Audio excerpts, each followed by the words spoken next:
Magandang araw po sa inyong lahat mga kababayan at welcome back dito po sa PNR at ito nga mga karib natin nataranta na. Tamban nagulat kay Marcoleta. Matindi to. Dapat mong mapanood. Yan mga kababayan patungkol po riyan. Ang ating alamin at bibigyan ng komento ngayong araw na ito. Pero bago pong lahat, kung bago ka pa lang at di pa po nakapag-subscribe sa ating munting channel, please don't forget to subscribe. At ito na nga mga kababayan, ito na po.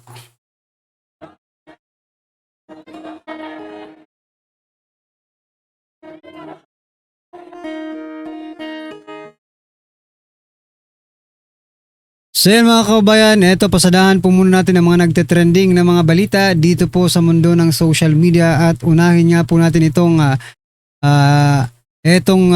nagrarally, no? Sabi dito Kiko Aquino, ito si Kiko Aquino no? Mukha kasing hindi ko alam kung bangag ba ito mga kababayan, tingnan nyo Pakinggan na po natin at bigyan po natin ng reaction to. Dinadamay pati taong bayan.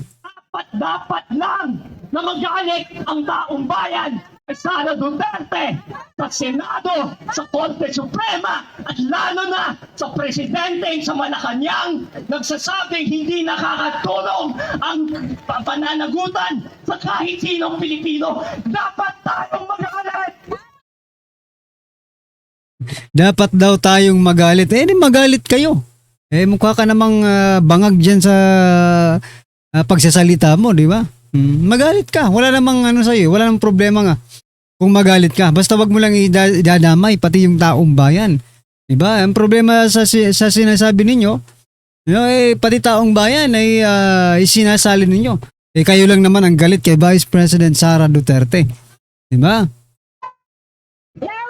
Huli po, yung naramdaman ko po, July 25, nilabas ng Korte Suprema yung kanilang desisyon. Nung tanghali yun, kasama ko si Juana, nag-file kami ng motion to intervene para nang mabigyan ng pagkakataon yung taong bayan para madinig yung ating hinaing. Dapat. Wala mga kabayan, ang taong ito inuudyukan ang taong bayan na magalit kay Vice President Sara Duterte. Or in fact, hindi naman po galit ang taong bayan kay Vice President Sara Duterte. Sino lang ba ang galit? Kay Vice President Sara Duterte. Malamang sa malamang, kayo lang po.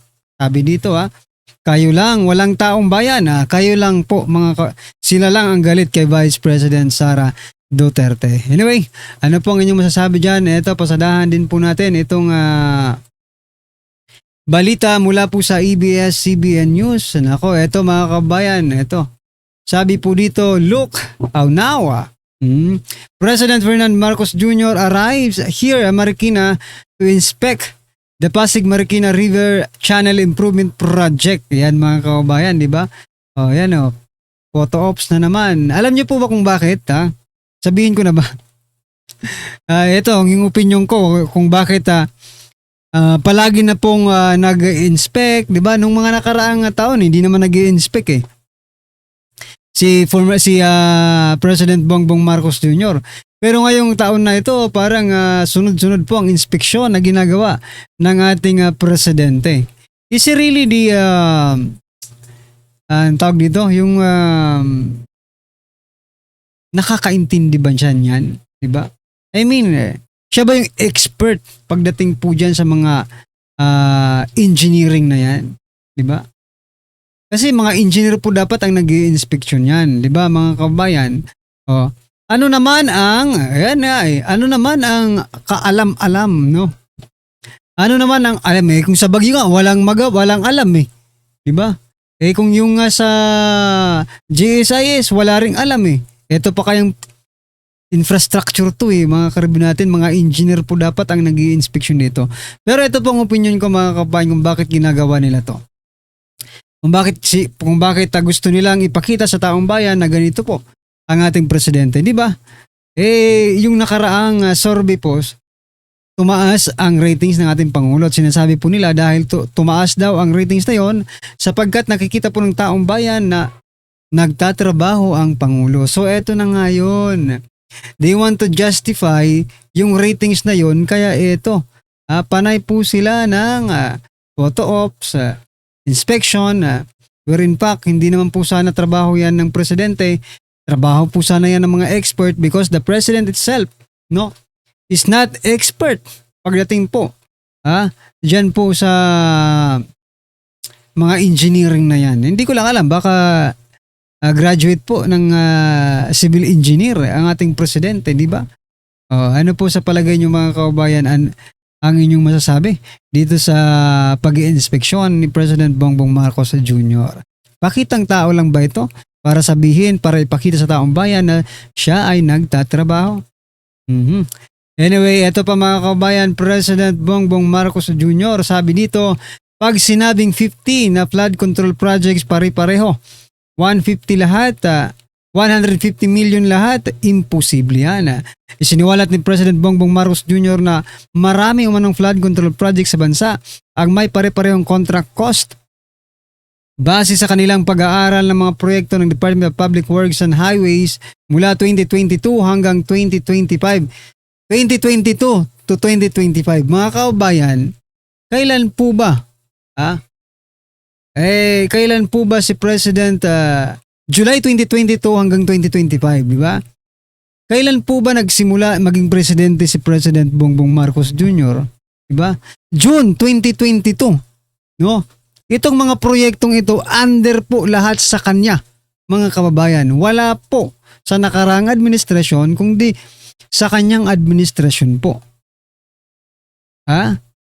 Ngayon po, ito pong sabi ng ating mga kababayan. Nako. Wag na daw yung mga flood control project ang imbestigahan. Kung di impeachment na lang mga kababayan. Kasi sanay na daw tayo sa baha. Sige na, impeachment na lang po ang atupagin ninyo. Wag na po yung flood control projects na yan. Nako po. Mukhang galit na yata ang taong bayan. Ito ang taong bayan. Galit. PBBM talk office last June 30, 2022 and this project started July 2022. Ibig sabihin, all these projects ay under po ni President Bongbong Marcos Jr. Sa 3 taon po, bakit ngayon lang? Bakit ngayon lang mga kababayan? Diba? Sabi dito, noong 2022, tulog. Okay? Ang presidente, tulog daw. Pagdating po ng 2023, tulog, laway. Nako po. Okay, 2024, tulog. Nananaginip. Ngayon pong 2025, naalimpungatan na. Kaya pala ganito na ang nangyayari. Mukhang magagalit nito si Tamba.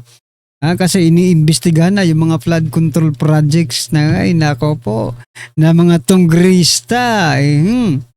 Ito pa mga kabayan, President Bongbong Marcos Jr., sabi po dito sa balita, ang lalapitan na ninyo, ako mismo, dahil ako ang titingin dito sa website araw-araw at babasahin ko ang mga report na ibibigay ng taong bayan. Mga kabayan, ito po ay patungkol sa sumbong sa Pangulo website. May bagong website ang gobyerno. Sumbong sa Pangulo, okay? Okay, sabi po dito, hinikayat ni President Bongbong Marcos Jr. ang publiko na gamitin ang sumbong sa Pangulo website kung saan maaaring i-report ang palpak ng mga flood control projects. Nako talaga. Buti sana kung siya. Paano ko yung tumitingon doon mga kaalyado? Or mga kaalyado mo yung nire-report? Diba? Mailalabas mo pa ba yan? Diba? Parang sinasabi ng iba, nakikita namin hindi maganda pero wala naman kaming mapuntahan. Wala naman kaming malapitan. Ngayon, meron na kayong malalapitan. Ang lalapitan ninyo ngayon, ako mismo. Sabi yon ng Pangulo, mga kababayan. Hoy, kayong mga mag-report na daw kayo kay President Bongbong Marcos Jr. Siya mismo ang magbabasa niyan. Nako, araw-araw, magbabasa po ang ating Pangulo. Okay? Talaga bang mabibigyan niya ng aksyon? Ito, napapaisip lang ako. Talagang yan bang for example, magreklamo yung taong bayan dyan sa sinasabi niyong sumbong sa Pangulo website, talaga bang matutugunan yan? Kasi mga kaubayan, itong ang flood control project, nung una pang SONA, ngayon lang na-aksyonan, diba? Alam niya na nung unang SONA pa lang na may palpak talaga, sa flood control project, pero bakit ngayon lang? Diba? Tagal no? Ang tagal nyo pong gumalaw. O tapos ngayon sasabihin nyo, sige magsumbong na kayo sa akin, di ba? At ako ang action dyan. Talaga? After 3 years siguro mga kababayan, saka po yan matutupad. Nako po talaga, oh. So anyway, try po natin. Magsumbong na po kayong lahat. Diyan po sa sumbong sa Pangulo website. Teka lang, mamaya i-research natin yan para try nga natin. No? Kung totoo ba yung sinasabi na yan. Okay. Ito pa mga kababayan, ito pasadahan din po natin ang balitang ito. Nako. Ito po yung nilagay natin sa thumbnail natin kanina na wala, hindi ko pala nailagay. Pero ito, sabi po ni Senator Lacson mga kababayan, kapag bumaliktad ang Supreme Court, kaya pala nag-abstain, no? Playing safe po itong si Lacson. Kapag bumaliktad ang Supreme Court, being re-resbakan mga senador sa Sara impeachment. Sabi niya dito, kukuha ko ng quotes sa kanilang explanation, sasabihin ko sa kanila. Di ba sabi nyo, sundin ngayong ni-review ayaw nyong sumunod, ni-reverse ayaw nyong sumunod. Teka lang, Sir Ping Lacson. No? Wala pa namang nire-reverse. Wala pa namang nire-reverse at hindi ka pa sigurado kung susundin ba or hindi susundin ng inyong mga kasamahan dyan sa Senado yung magiging desisyon ng Supreme Court dyan po sa motion for reconsideration na yan. Diba? Huwag nyo pong pangunahan, nanggigigil ka rin Lacson, nanggigigil ka rin kay Vice President Sara Duterte. Bakit kaya? Well, anyway mga kababayan, I think sinasakyan lang ni Senator Lacson itong issue na ito at saka nag-abstain din naman siya kaya may rason siya para ganito ang gawin niya. Magaling din itong si Lacson magaling magplano. Okay, mga kababayan. Pero wag mo pong pangunahan ang magiging reaksyon ng inyong mga kasamahan. Di ba? Hindi pa nga nare-reverse. Gusto mong ayaw nang sumunod, di ba? Susunod po yan. Sumunod nga sila sa unang ruling. Ngayon pa kaya. Ruling din naman yan. Lalabas dyan Desisyon pa rin ng Supreme Court ang lalabas dyan. Kaya dapat lang nasundin po ng mga senador. Kaya wag mo pong pangunahan yung inyong mga kasamahan dyan sa Senado. Di ba?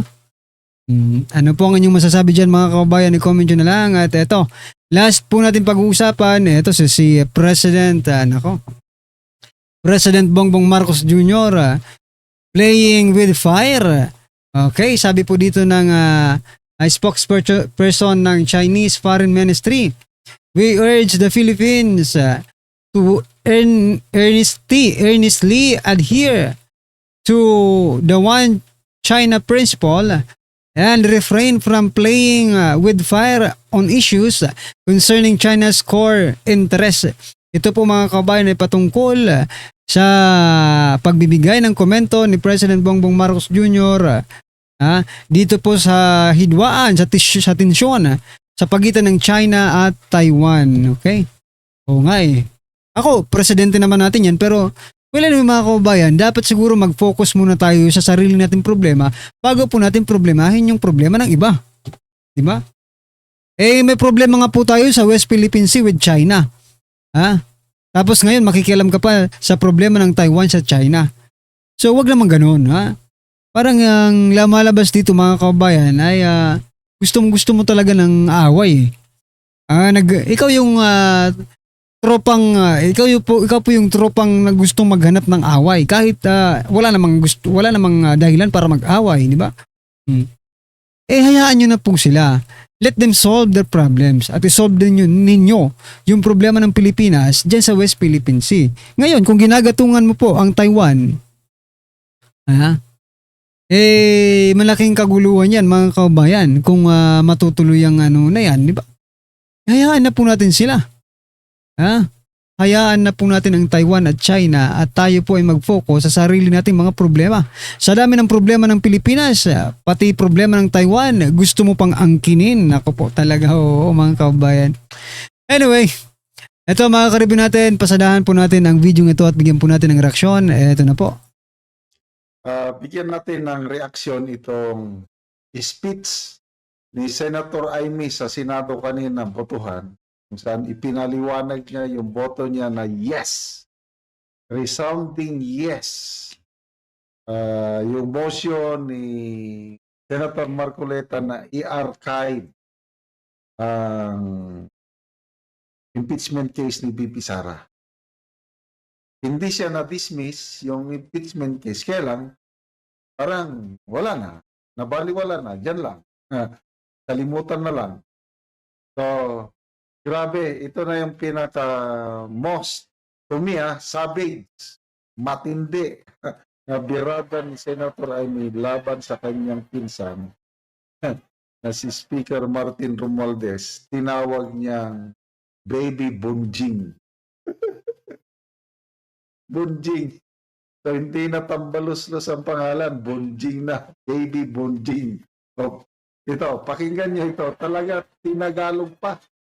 Grabe, daling maintindihan. Ayan. Thank you very much, President. I vote for resounding yes. Yes.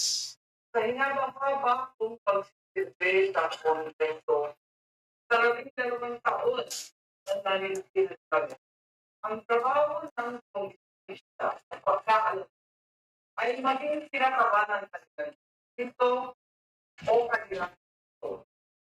Bakit naman ngayon ay naging tagabantay na lamang sila nang humihiyaw ng tampuhalang sa